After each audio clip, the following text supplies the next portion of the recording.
When it comes towards landing large deals or going for large accounts, I mean, sometimes it can get intimidating to think like, how in the world I'm going to break into this company? What kind of value can I offer? I don't work for a big company myself. And all of that is garbage. On today's episode, we're going to share with you how you can take advantage of this opportunity and how you can land some of these large accounts, but not only land these large accounts, but specific plans that you can do to bring value to the table. Money in the bank. You're going to love this episode.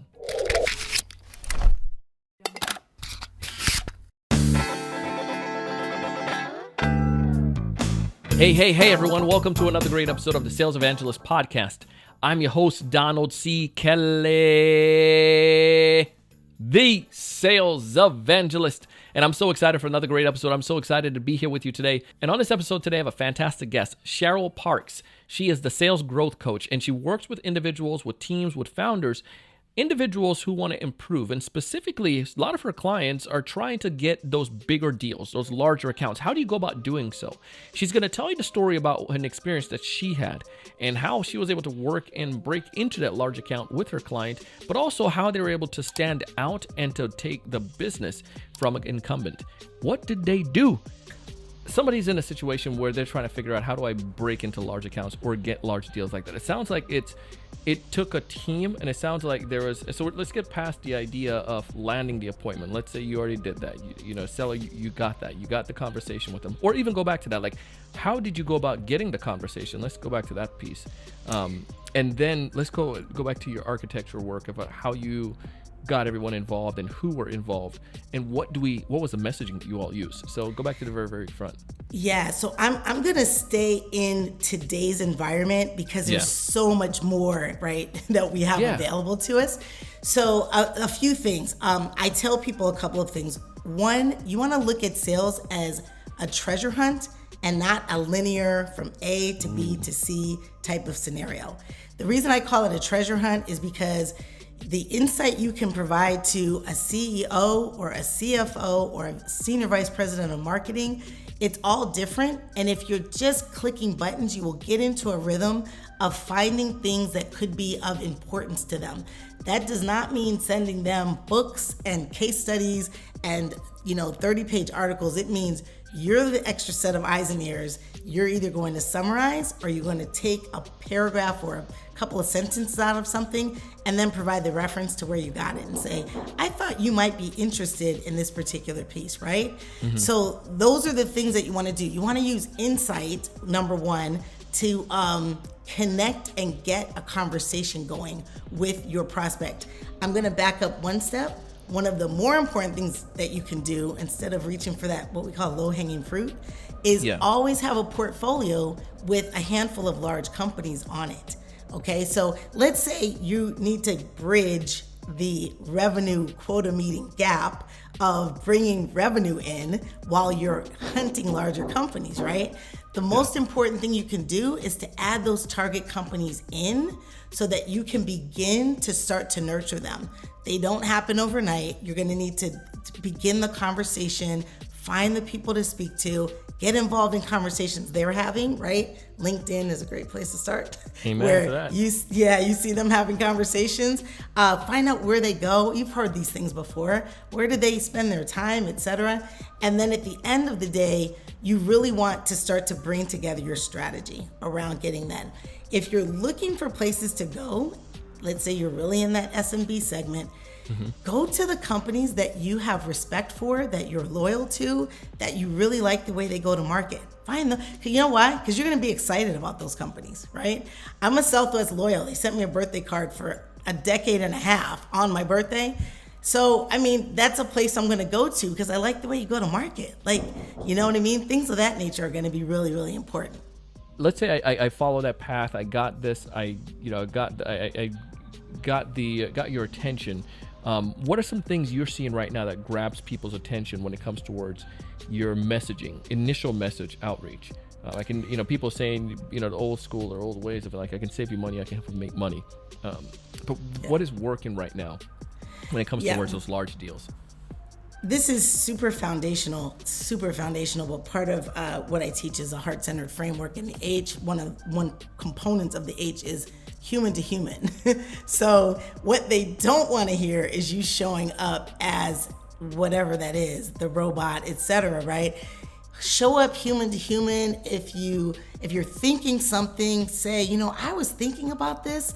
It just lit me up. So I thought maybe you might have some interest in it.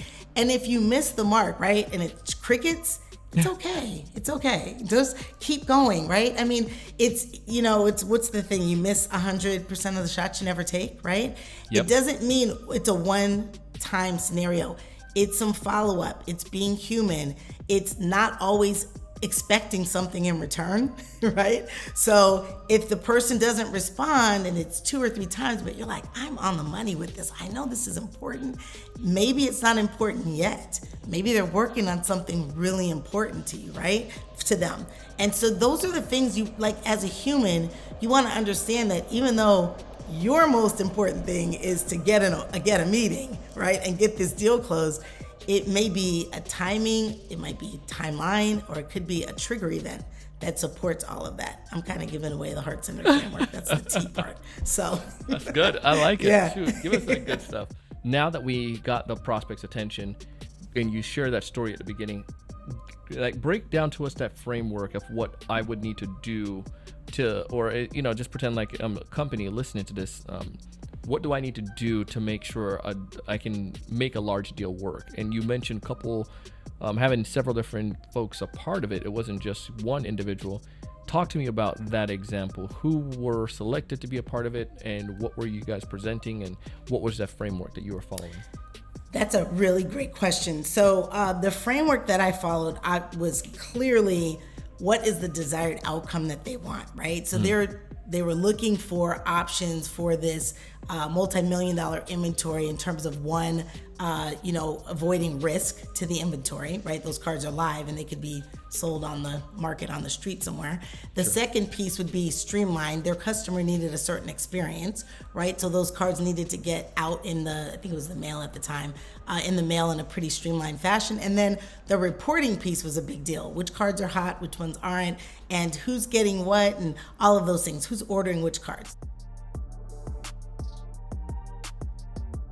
What advice do you have to someone who still may have that, who's battling that doubt? They were inspired today, but they were battling that doubt, feeling that they can't necessarily get those large clients or those large deals. What would you tell them? So look them in the eyes today. Yeah, I'll keep this super short, but here's the thing. You're living in your story. You have to change the story that you're telling yourself. So I grew up as the shyest girl in the room, never thought I'd be a sales professional. And 25 years later, I've been in sales for 25 years now, a coach and consultant. And I will tell you, you have to change your story. When that fear and that doubt comes in, you have to say, hey, listen, I don't need you right now, right? That's your brain trying to protect you. I don't need you right now. I'm going on to do something bigger and better. Write some affirmations down. Where do you want to be in a year or 3 years? And speak it into existence. Drop it onto your voice recorder. This thing works for a lot of things. Drop it into your voice recorder and play it every day.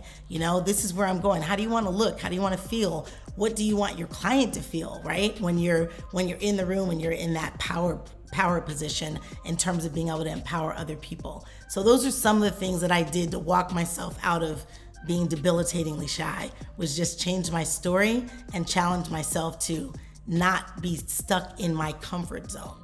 Folks want to get in touch with you and to learn more from you. What's the best way for them to go about doing so? Yeah, website, www.thesalesgrowthcoach.com. I'm on most platforms, starting with LinkedIn, Instagram, just hit TikTok, a little bit of Twitter. You can pretty much find me anywhere, but my website would be the first way, or LinkedIn, to get me a direct message quickly.